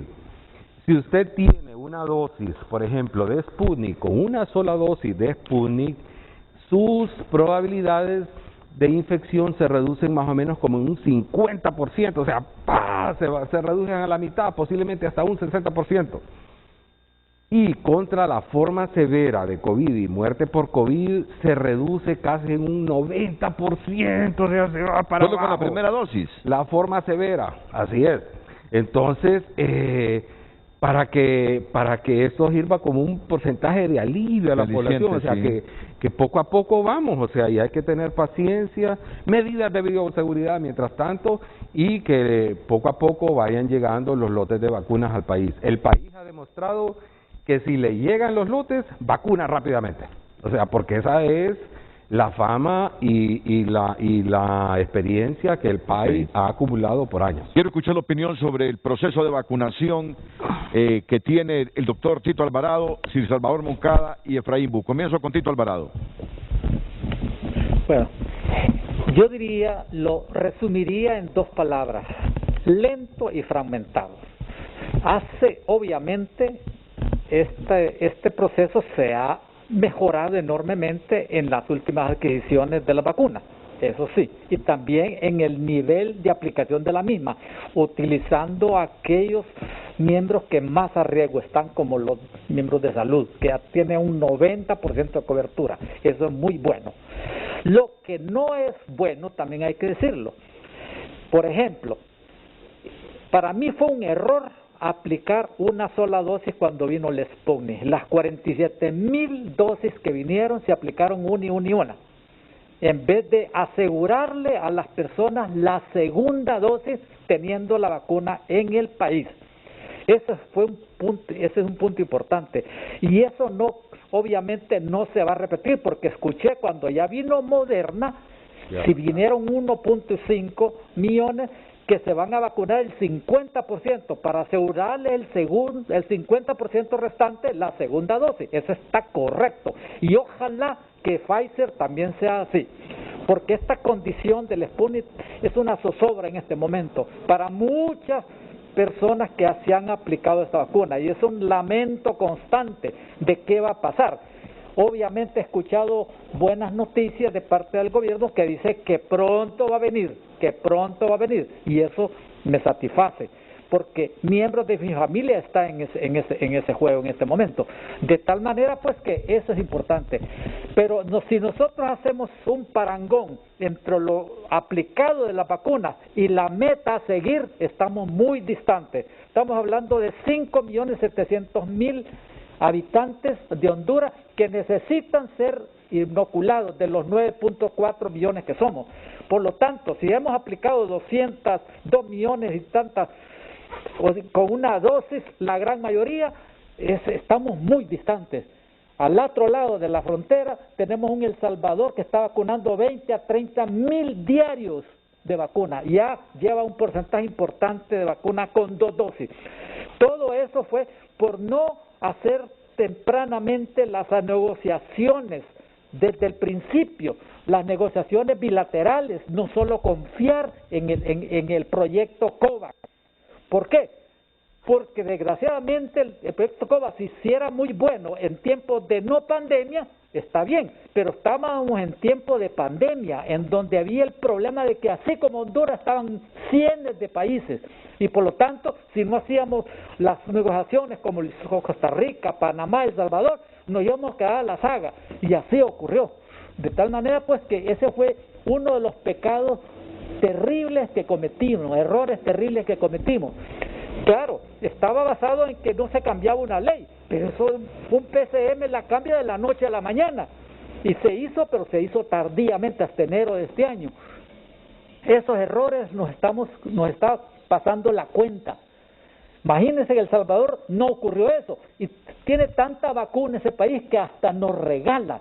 Así es que yo pienso que ese fue el pecado original en cuanto a la cantidad de vacunas. Por lo tanto, yo digo esto de que está muy lento y está muy fragmentado. Espero que esto continúe mejorando poco a poco y que ese porcentaje ávido de la vacuna sea incorporado a la mayor brevedad posible. Sí, yo consulté a Renato Valenzuela, al doctor Renato Valenzuela, con esto del Sputnik, doctor Alvarado, y me dijo que solo mandaron el primer componente. Sí, que componente uno, solo se podía usar. Y como el refuerzo es diferente, entonces por eso se lo aplicaron a 47,000 personas, igual al número de dosis del primer componente que llegaron. Así es. Eso fue lo que me explicó Renato Valenzuela. Y usted, Sir Salvador Moncada, sobre este proceso de vacunación y la vacuna en general, ¿cuáles son sus valoraciones?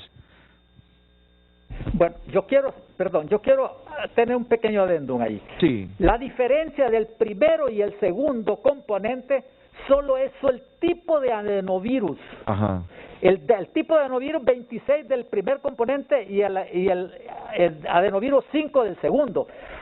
Por lo tanto, yo creo que si hubiéramos tenido un contrato con todas las de ley, con exigencias, yo creo que esto se hubiera hecho. Pero yo pienso que esta, según tengo entendido, va a venir en este mes de julio, y se le ha extendido la segunda dosis a estas personas. O sea, estamos hablando de que el que tenía la vacuna ya en julio se está venciendo la segunda dosis, y espero que en este mes aparezca para que tengamos la satisfacción de que esas personas, 47,000 personas, reciban la segunda dosis, y no hacer cruces que se están pensando hacerlo solo por la necesidad de no tener el biológico, porque todavía los cruces todavía no están totalmente aceptados. Necesitan más investigación al respecto para que esto sea factible de hacerlo al ser humano. La doctora Aida Berenice confirma lo que usted me acaba de decir, que efectivamente cuando se recibió el primer lote de Sputnik solo venía el componente 1, entonces la única manera que había y que tomó la decisión acertada era aplicarlo a todas.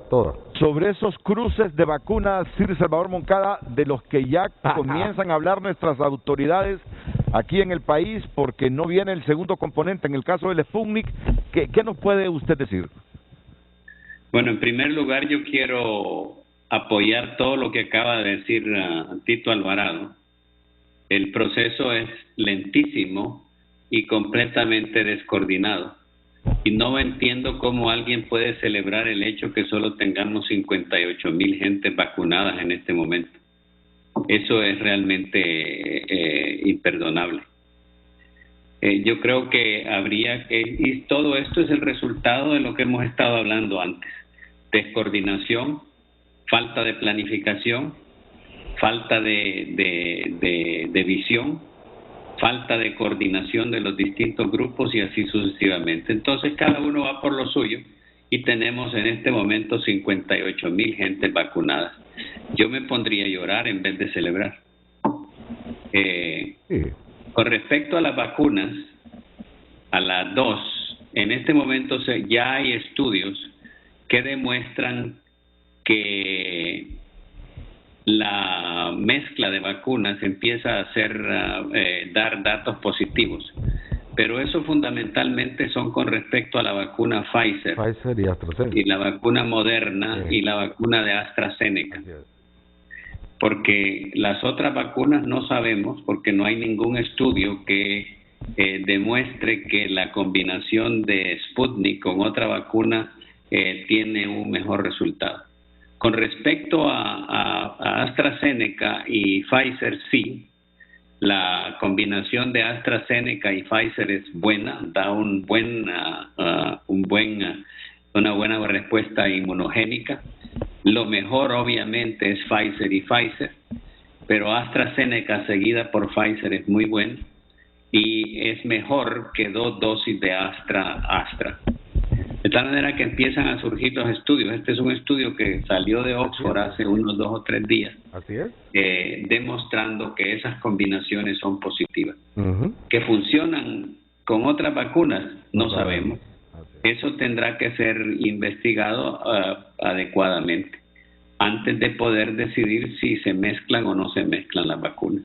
Yo creo que por el momento, y aún esa gente que acaba de publicar ese trabajo de más de 800 pacientes, dice que por el momento ellos no recomiendan, aunque han tenido esos resultados positivos, la mezcla de vacunas, que por el momento hay que seguir. Si tiene Pfizer, seguir con Pfizer; si tiene AstraZeneca, seguir con AstraZeneca, y me imagino que si tiene Sputnik, debería de seguir con Sputnik, obviamente. La canciller Merkel se puso la primera dosis de AstraZeneca y la segunda de Moderna. ¿También funciona esa? Sí. Esa es una buena combinación también. Sí. Es parecida, aunque no hay estudio. La mezcla de AstraZeneca y Moderna es similar a la mezcla de AstraZeneca y Pfizer. ¿Qué son los mecanismos? Es una vacuna de adenovirus, la AstraZeneca, y una vacuna de mRNA mensajero. Bueno, pues miren, porque yo soy de los 47,000 hondureños que está vacunado con la Sputnik, pero me cuentan que hay un compañero, Sputnik es un vehículo viral, que hay un colega periodista, mira, hay un colega periodista que en su desesperación, el mismo día que se le aplicó la Sputnik B, yo me la apliqué también, nos citaron para el 21 de junio para poner la segunda dosis, pero bueno, ya sabemos que no vino el segundo componente. El colega periodista fue a la U pedagógica, le preguntaron si había aplicado alguna vacuna. Él en su desesperación, por algo está desesperado, él sabe cómo está su organismo, dijo que no, y le aplicaron la de AstraZeneca. ¿El mismo día? No, eso fue hace una semana. Ok. Se aplicó hace mes y medio la Sputnik y hace unos cuantos días se aplicó la de AstraZeneca. Sí. Bueno, no, ojalá que le vaya bien, ¿verdad? Porque ahí es importante, por ejemplo, desde mi punto de vista epidemiológico, la evidencia. O sea, desde un inicio la evidencia apuntaba de que el desarrollo de vacunas era bien factible, porque la pandemia afectaba a grupos de población expuesta rápidamente y luego saturaba, entonces que había una evidencia de respuesta inmune ahí. Así es. La reinfección ha jugado un papel insignificante y luego se ha demostrado, por ejemplo, que personas que han tenido COVID, o sea, demostrado con PCR y han estado internos y todo eso, cuando son expuestas a una dosis de vacuna, tienen un efecto booster de refuerzo, que la respuesta de anticuerpos es mucho mayor. Sí. Entonces, esa evidencia epidemiológica indirecta ha servido de base para que estos colegas, por ejemplo, en Oxford, probaran vacunas de diferentes mecanismos, en este caso una de RNA mensajero, como es la Pfizer y la Moderna, contra otra que usa un vehículo viral como adenovirus, que es la de AstraZeneca, ¿va? Sí. Entonces, eso da pie a toda una gama de investigaciones futuras. Claro, el presidente del PAI, del programa ampliado de inmunizaciones, Renato Valenzuela, me dice: la Sputnik solo llegó el componente 1, debía aplicarse toda, no se podía guardar. Rusia nos debe el componente 2. El proceso es lento y fraccionado porque la cantidad de vacunas que nos ha llegado son pocas. Hay contrato formal con Rusia, pero falló. Así es. Así me lo dice el doctor Renato Valenzuela. Y comprado. Hay contrato formal con Rusia, pero falló. Y comprado. Lo admite, no. Dicen que no adelantaron dinero como Guatemala, sino que pagan cuando les llegan las dosis. ¿Qué piensa el doctor Efraín Bu? Bueno, mire, yo pienso que ese nivel de vacunación con 2 dosis que tenemos no es nada es entusiasmador, para nada, ¿verdad? Y refleja que hay un fracaso en la vacunación. Y este es producto de lo que ya se ha mencionado por los colegas, de una muy mala gestión en el momento oportuno, ¿verdad? Que no se hicieron los pasos necesarios para agilizar ese proceso, cosa que fue un poco diferente con el Seguro Social. El Seguro Social empezó a negociar en el mes de agosto-septiembre del año pasado con AstraZeneca y hacer sus compromisos para tener esa vacuna en el mes de mayo de este año. Salud Pública lo hizo muy tardíamente. Entonces creo que estamos sufriendo los efectos de esas decisiones que no fueron oportunas y más bien tardías. En relación a la vacuna Sputnik, me parece que lo que se ha argumentado es correcto, porque la conformación de la primera y segunda dosis varía. Así era que está correcto el doctor Renato Valenzuela en cuanto a su explicación.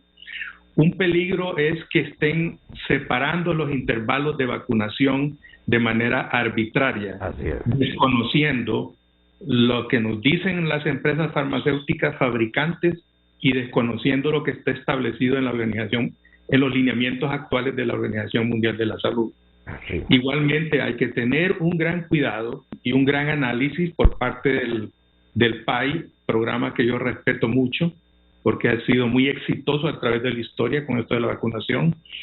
En cuanto al asunto de entremezclar vacunas, o sea, las combinaciones heterólogas que se le llaman.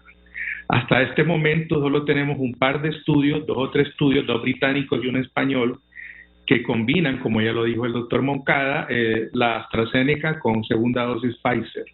Y probablemente Moderna, porque Moderna tiene la misma plataforma que Pfizer. Pienso que puede ser aceptable. Pero esas cosas tienen que analizarse muy seriamente a un nivel técnico, tomando en cuenta toda la evidencia científica que hay hasta este momento. No sabemos con las otras vacunas, ¿verdad? Probablemente tengamos información en los próximos meses al respecto. Lo que sí yo aconsejaría es que si vamos a comprar vacunas, a seguir comprando vacunas o a seguir recibiendo donaciones, aseguremos que las personas que van a ponerse su primera dosis tengan asegurada la segunda dosis.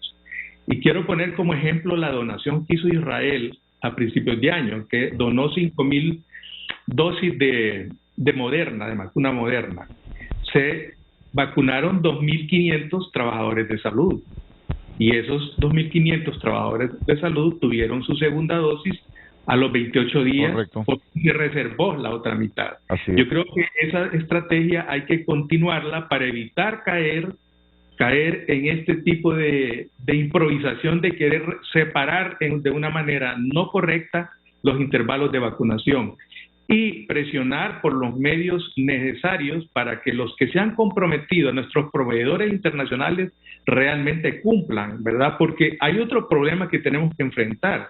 En la medida en que vayamos con esta lentitud de vacunación, se van generando más casos, más contagios cada vez, y el virus va mutando. Es decir, entre más casos tenemos, más mutaciones tiene el virus, y por tanto vamos a tener más variantes. Pueden surgir incluso variantes autóctonas también, no solo las importadas, ¿verdad? Entonces, ¿qué es lo que dicen los expertos mundiales en este campo de la vacunación y la inmunología?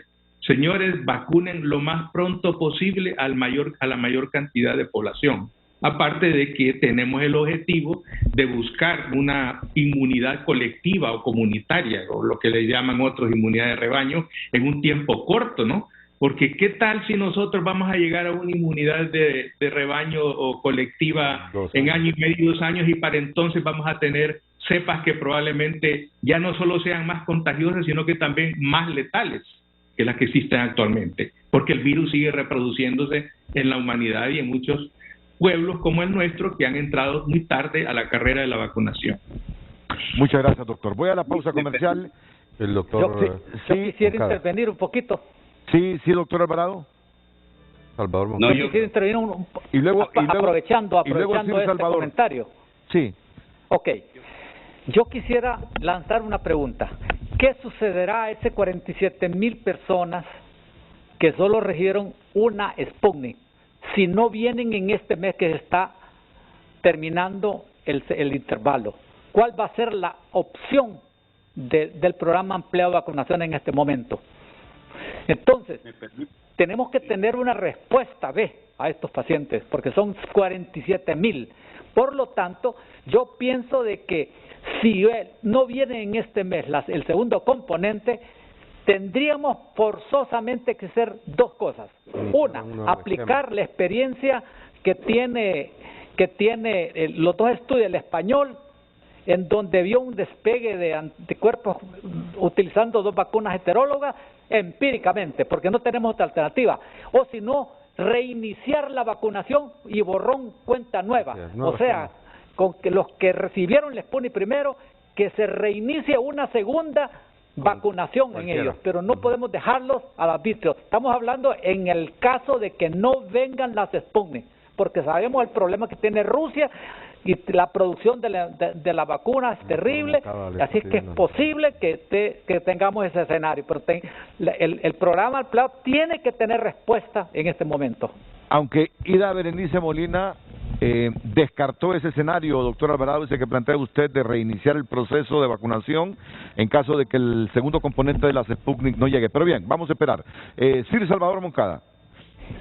Sí, yo quisiera decir que una dosis de AstraZeneca y una dosis de Pfizer producen una protección razonable con respecto a la enfermedad grave. Así es. Y con respecto a la posibilidad de muerte, alrededor del 60%. Mire, claro. Pero que no sabemos, y empiezan a haber datos muy preocupantes, que una dosis de estas vacunas protege mucho menos contra la variante Delta. Si eso es así, estamos con un problema serio. Sí.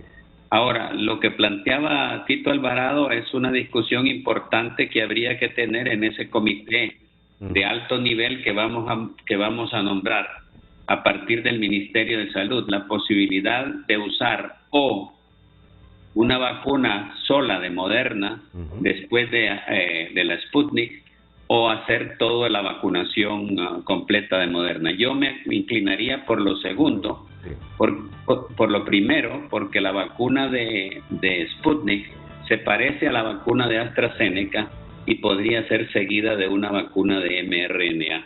Pero esa discusión habría que tenerla muy seriamente en ese comité que nos estamos imaginando.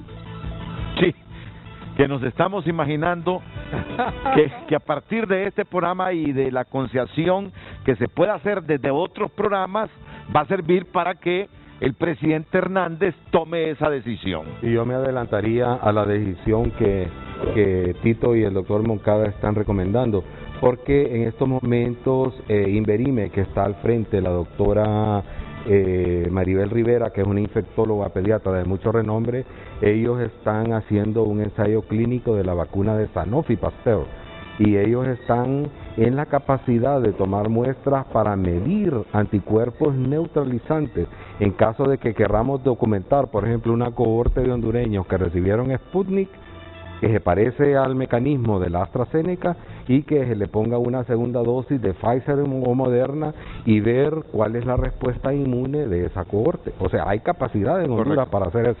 La pausa y retorno para el comentario final de cada uno de mis panelistas esta mañana.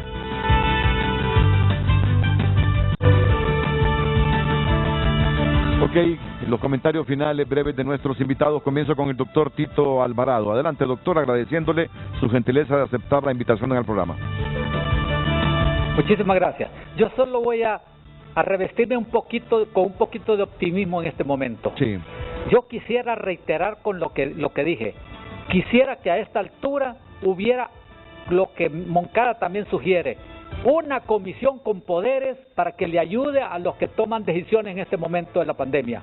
Y me inclino por esta vía, porque no podemos borrar cuenta nueva y que vengan otras personas en este momento. Okay. Esperamos que esto se enderece y que haya una buena reingeniería, y que eso estaría a manos del señor presidente de la República, por el bien de los hondureños.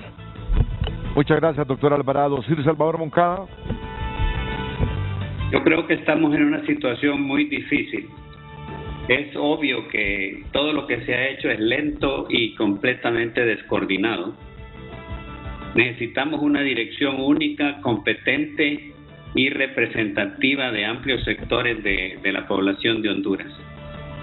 Hay preguntas importantes que hay que hacer y esa comisión debería de inmediatamente ponerse a contestarlas, incluyendo algo que no tenemos ninguna capacidad en este momento de hacer, determinar si ya está la variación delta del virus.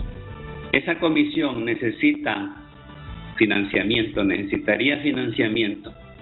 y yo realmente le pediría a la gente que se llevó esos 3,000 millones de dólares que los devuelva, que los ponga en una cuenta para la lucha contra el COVID en los próximos 2 o 3 años. Muchas gracias. Salvador Moncada. El doctor Efraín Bu. Sí, bueno, en primer lugar creo que debe reforzarse mucho las capacidades laboratoriales para que nosotros en Honduras podamos hacer genoma, podamos establecer cuáles variantes están circulando, porque eso es bien importante luego relacionarlo con la disponibilidad de vacunas. Recordemos que en términos generales las vacunas cubren un poco menos, no sustancialmente bajo, pero cubren un poco menos que a las variantes originales que circularon el año pasado. Y el otro aspecto es que tenemos un programa ampliado de inmunizaciones donde hay gente muy competente, con mucha experiencia y conocimiento, que analice con mucho cuidado, ¿verdad?, la estrategia para hacer las vacunaciones de segunda dosis, ¿verdad?, y luego evitar caer en esa arbitrariedad de extender los intervalos más allá de lo que establecen las indicaciones de OMS y las casas fabricantes.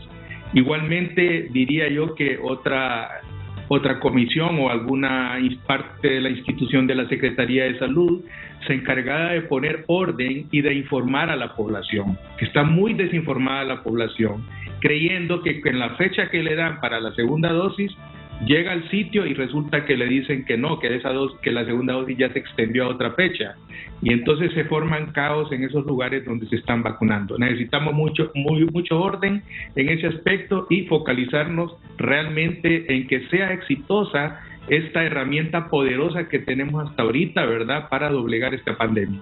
Gracias, doctor Efraín Bu. Doctor Manuel Sierra.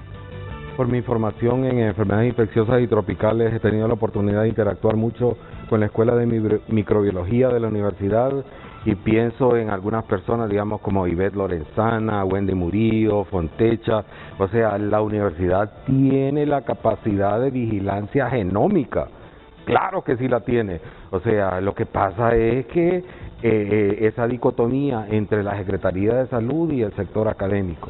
En segundo lugar, creo que otro talón de Aquiles es los sistemas de información. O sea, yo estoy casi seguro que no hay una base de datos de todas las personas que han sido vacunadas, qué dosis han recibido, de qué vacuna, de qué lote, en qué fecha le corresponde, qué número de teléfono, o sea, para que las estén contactando. Todo se maneja a estilo primitivo, sí, manualmente. Anotar. O sea, por favor, déjense asesorar. O sea, la plataforma, por ejemplo, Todos contra el COVID, les ofreció de gratis un sistema de información georreferenciado que acepta 10,000 registros por minuto. O sea, sin embargo, se resisten a ser ayudados. Y por favor, se necesita un liderazgo protagónico con compromiso de las alcaldías municipales para que juntos luchemos y salvemos a nuestra pobre Tegucigalpa. Muchas gracias, doctor Manuel Sierra. La última pausa comercial.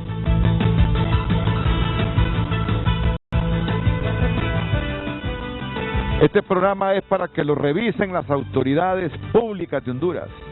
Las recomendaciones de cada uno de los panelistas es para que las internalicen y por el bien de Honduras tomen las decisiones que corresponden, porque este es un momento histórico con la pandemia y sus repercusiones en el país.